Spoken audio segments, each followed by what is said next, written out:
You're not exactly irreplaceable. You think you own everything? That was the moment the fuse hit flame. The voice didn't belong to my wife, Natalie. It belonged to her brother, Kyle, standing in my garage, drenched in grease, fiddling with my $12,000 snap-on compressor like it was his birthright. And the worst part? Natalie stood right beside him, arms crossed, chin tilted, a smug little smirk like she was watching something entertaining on Netflix. You're not exactly irreplaceable, she added, voice sharp like broken glass. Don't be dramatic, Jason. It's just stuff. Just stuff. Stuff I worked overtime for. Stuff I built my name with. Stuff I bled under.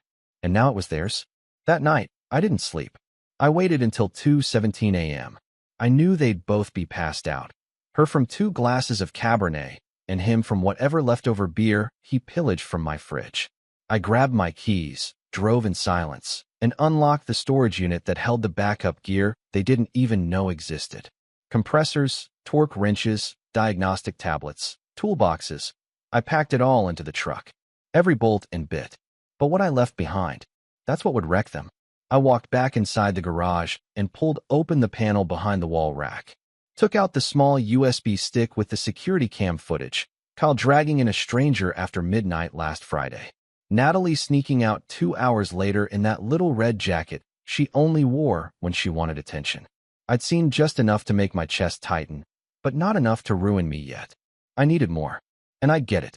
The next morning, they both woke up to an empty garage and a silent house. Kyle screamed first. Where the F***K are the tools? Natalie didn't scream. She stared at me. Stared like she already knew this was the beginning of something she couldn't control. Where's my stuff? She asked cold. Not even bothering to lie. I looked her dead in the eye. Don't worry. I only took the things I own. But you're right. I'm not irreplaceable. None of us are. Her eyes flickered. A tiny crack. But she wouldn't let me see her break. Not yet. Kyle's staying here, Jason. Get used to it. That was the shot. Right in the gut. No apology. No compromise. Just a challenge. I didn't answer. I walked out, got in the truck, and drove to the one place I knew I could think clearly, my dad's old cabin upstate. Windows busted. Roof half-caved. But the silence? It was perfect. I sat there for hours, piecing it all together. How her phone started buzzing after midnight again, and how she never smiled around me the way she did around her girls' night texts. How Kyle suddenly had gas money and a new phone. How my name started disappearing from shared accounts, replaced by weird usernames I'd never seen. They weren't just using my stuff. They were building something behind my back. And this time, I wouldn't just walk away. I'd flip the whole script. Let them feel what betrayal tastes like when it's cold, calculated, and leaves no blood, but scars that don't fade. And I knew exactly where to start. With the password I'd memorized from Natalie's laptop. The one she never changed. The one she used for her cloud backups. Because the red jacket wasn't the only thing she wore when she lied. I sat in that dusty armchair at the cabin, lit by a single hanging bulb, and opened my laptop. The cabin barely had signal, but just enough for me to get into her cloud. The moment I typed in her old password, Darlin29, I felt that sick rush. The kind you get before you crash. Before impact. Dozens of folders opened. Videos. Screenshots. Voice memos. I clicked at random. There she was. Natalie. In that same red jacket. Laughing in the passenger seat of some black Mustang. The guy's voice was deep, smug. He leaned in and said, "You sure he won't find out?" She smiled. That fake, flirty smile she used to give me when we were first dating. Jason's too busy playing mechanic. He thinks loyalty means I owe him something. The next video? Her dancing at someone's place. Kyle was there too, holding a drink, high-fiving the same guy. Background music was blaring. And then came her voice again. Clear, proud, venomous. I've been living rent-free. That idiot still thinks I love him. I paused the video and sat still. My pulse was slow but heavy, like a war drum in my ears. I wasn't angry. Not yet. What I felt was deeper than rage. A kind of numb clarity. She wasn't just cheating on me. She was building her life off me. Stealing from me with a smile and dragging her dirtbag brother into it like some family cartel. I copied everything. Videos, messages, screenshots. I saved them to a hard drive, then to 2 encrypted USB sticks. One would stay with me. The other, I already knew where I'd hide it. I went back home the next morning. The garage was still gutted. Kyle's car was gone, but Natalie was at the kitchen table, on her phone, sipping coffee like nothing ever happened. "You took everything," she said without looking at me. I nodded. "That's right. Everything I paid for." She laughed. "What do you want, Jason? You want me to cry? Say sorry. What's the game here?" I pulled out a small manila envelope and tossed it on the table. She flinched just slightly at the sound. "What's this?" "Highlights," I said. "Clips of you and your little Mustang friend. Your brother high on whatever pills he's been selling from my shed.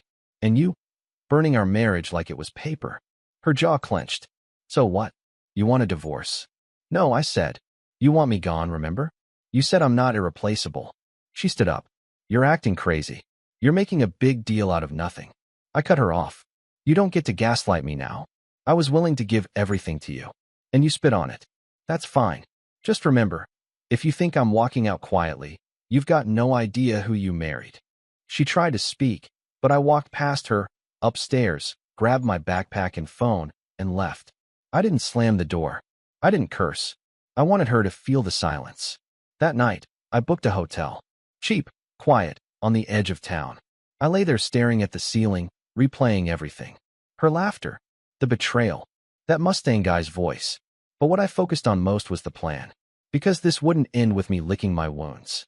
No, this would end with her reputation shredded, Kyle arrested, and every inch of comfort they thought they built on my back ripped away. The next few days, I moved like a ghost with a checklist. I didn't text her, didn't answer her calls. I wanted her to stew. Confusion was my ally now. Let her wonder if I was bluffing or broken. Meanwhile, I got busy. I filed to put a hold on our joint accounts, quietly. Froze the credit cards, locked the online banking, rerouted my direct deposit. All legal. All mine. Natalie never read the fine print. The business name was in my name. The lease? My name. The utilities, insurance, car registration? All mine. She lived like a queen in a house of cards and thought I was the joker. I reached out to a buddy from high school, Ben, who worked in digital forensics. I didn't tell him everything, just enough. He ran a few checks and found more than I hoped for. Turns out, Kyle had been selling car parts online. Parts that just happened to match my inventory. VIN stripped, listed under burner accounts, delivered to sketchy addresses. Kyle wasn't just freeloading. He was running a side hustle with my name on the receipts. I took the files to the sheriff's office the next morning. I kept it simple. Suspected stolen goods, fraudulent sales, unauthorized use of business property. They opened a case immediately. Apparently, Kyle had already raised a few red flags in the system. I didn't stop there. I sent a blind copy of the files to the Mustang guy's employer, some mid-level real estate firm. He looked sharp in his LinkedIn photo. I wondered how sharp he'd look when his boss opened an anonymous tip with attachments of him screwing a married woman in a property marked under contract. Natalie had no clue what was coming. But the best part? I still hadn't confronted her fully. I wanted her to feel it first. The slow unraveling. The quiet chaos. By Friday, the calls turned into voicemails. "Jason, where the hell is the money? I can't pay rent like this. You better not have touched my car payment. I swear to God." And finally, "I know you're doing this on purpose. You're not innocent either. I deserve better than this emotional terrorism." That one made me laugh out loud. Emotional terrorism? No, sweetheart. This was strategy. Saturday night, I showed up at the house. I didn't warn her. Just walked in, same key I always used. Kyle was on the couch, shirtless, high, some trash reality show blaring on the TV. He saw me and blinked like he couldn't tell if I was real. "Where's Natalie?" I asked. "Out," he mumbled. I nodded and walked to the garage. Opened the breaker box. Killed power to everything but the hallway light. Then I left the flash drive on the kitchen table, labeled in Sharpie. Insurance. Inside, a copy of every file. Videos, texts, emails. All of it. Plus one final letter. "Natalie, you said I'm not irreplaceable, but you forgot that everything around you is. The money, the comfort, the fake safety net. You tried to build a kingdom on my spine. You don't get to keep it. You're free now. Really free. Good luck with it. Jay." I walked out. Quiet again. The light from the hallway flickered as I closed the door. She wouldn't call this time. Because she'd finally understand. I wasn't trying to win her back. I was erasing her completely. Sunday morning, I watched from my truck across the street. I didn't go there to spy. I went to witness the fallout. Kyle stumbled out around 10, hair a mess, yelling into his phone. He looked panicked. Good. That meant he read the drive. Or worse, for him, he hadn't yet, and the world was already shifting beneath him. Natalie came out an hour later. She was dressed too nice for a Sunday. Makeup done, heels on. Probably thought she was going to smooth talk her way into something, somewhere. Maybe with the Mustang guy. Maybe with a lawyer. Maybe with anyone who'd still listen to her bull.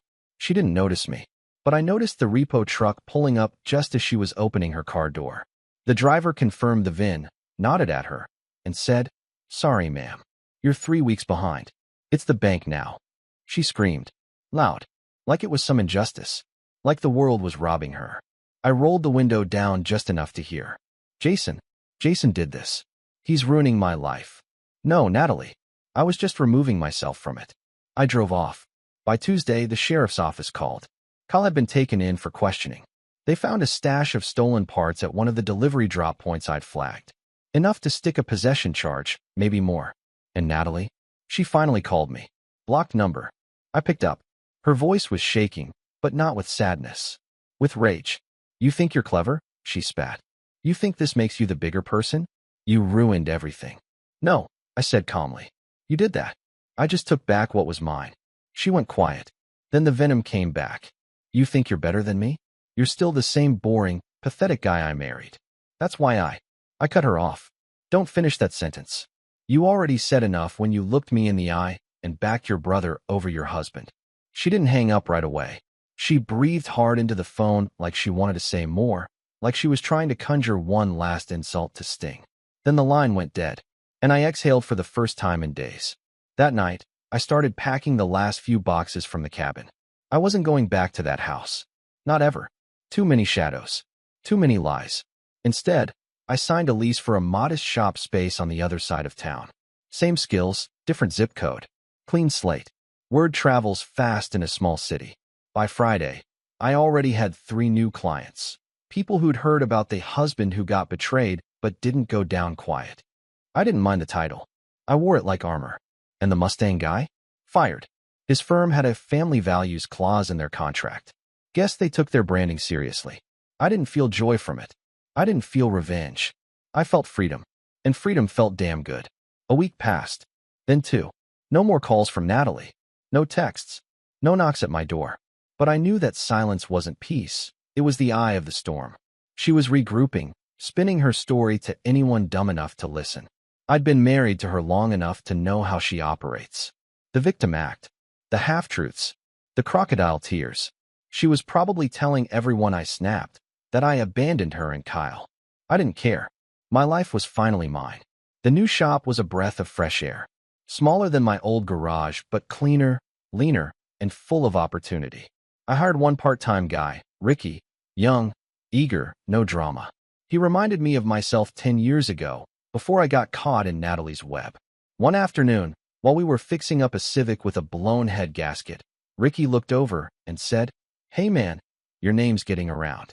People say you're the guy who burned it all down and walked out clean." I just smirked. Nah, I didn't burn it. I just stopped letting them live in my house while they held the matches. That night, as I closed up shop, I saw her. Natalie. She was parked across the street in some beat-up Hyundai, arms folded, sunglasses on even though it was dusk. She didn't get out. Just watched me, and I stared right back. After a full minute, I raised my hand and waved once. Calm. Controlled. No words. She peeled off without a sound. I knew what that meant. She'd finally seen what real consequences looked like. You don't get to destroy someone who built your whole lifestyle and expect them to keep smiling. You don't get to spit in the face of loyalty and then cry when it turns to steel. A few days later, I got a call from her mother. That surprised me. We hadn't spoken in almost a year. "Jason," she said quietly, "I just wanted you to know. I didn't raise her to be like this.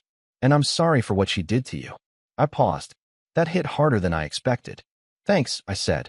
But she made her choices. And I made mine. I hung up, not angry. Just finished. There was no going back. No wondering what could have been. I didn't need closure. I had clarity. And with that came a new rule I promised myself I'd follow. Never let someone confuse your kindness for weakness. And never, ever let a liar write your ending. 3 weeks after I'd watched her drive off in that rusted Hyundai, I finally felt the dust start to settle. My nights were quieter. No more wondering if the next call would be her, trying to weasel her way back in with half-baked apologies or venom disguised as guilt. I was sitting in the back of the shop, oil on my hands, sipping a gas station coffee when Ricky walked in with his phone in hand. "Dude, check this out," he said. "Isn't this your ex?" I took the phone. It was a video, blurry, vertical, someone filming at a bar. Natalie, on a mic karaoke night. She was drunk, slurring through some breakup song like she was the tragic heroine in a movie. People were laughing in the background. Someone yelled, "Sing it louder, sweetheart," and she did. At the end, she stumbled off stage and screamed into the mic. Men are trash, especially the ones who think they can erase you. My stomach didn't twist. My hands didn't shake. I just handed the phone back to Ricky and chuckled. She always loved attention more than love. He raised an eyebrow. "You cool?" "Yeah," I said, wiping grease from my palm. "I'm just glad I didn't build a life with someone pretending to clap while sharpening the knife." What I didn't say was this. There was still a piece of me that remembered her before all the rot. Before Kyle. Before the red jacket. Before she looked me in the eyes and said I was replaceable. But that version of her was long gone. A few nights later, I found myself driving past our old neighborhood. I wasn't sure why. Curiosity, maybe. Closure.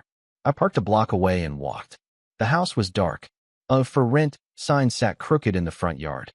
No lights. No movement. I walked up to the driveway and stood there, hands in my pockets, letting it all sink in. This was where I built the deck. Where I spent 3 months renovating the kitchen she said she hated. Where we danced once, barefoot, after getting drunk off cheap wine and promises. It was nothing now. Just a hollow shell of what she pretended to value. And I didn't feel pain. I felt relief. I turned around and walked back to the truck. The past was dead, and I had no interest in resurrecting ghosts. A month later, I got the final paperwork. Divorce finalized. No contest. She didn't even show up in court. Her lawyer sent a limp letter saying she respectfully declines further communication. Good. I didn't want communication. I wanted the last chain cut. I sat in my new place that night. Bare walls, still half-furnished, but mine. There were no high heels by the door, no scent of someone who lied for sport, no brother-in-law stealing from me while calling it borrowing. Just peace. I poured a glass of bourbon and sat by the window. The city hummed quietly outside. I could finally breathe without waiting for the next lie. And that's when it hit me. Freedom doesn't come from revenge. It comes from reclaiming yourself. She thought I'd break, that I'd beg, crawl, collapse. But I didn't. I built. Out of betrayal, I forged clarity. Out of lies, I found truth. And out of loss, I carved a new life. So here's what I'd say to any man standing where I stood. Don't chase explanations. Don't wait for closure. Don't argue with someone committed to misunderstanding you. Instead, rebuild. Quietly. Strongly. Strategically. Let them choke on the silence where your loyalty used to live. And when they come back, and they always try to come back, just smile and show them what replaceable really looks like. Because the best revenge is becoming untouchable.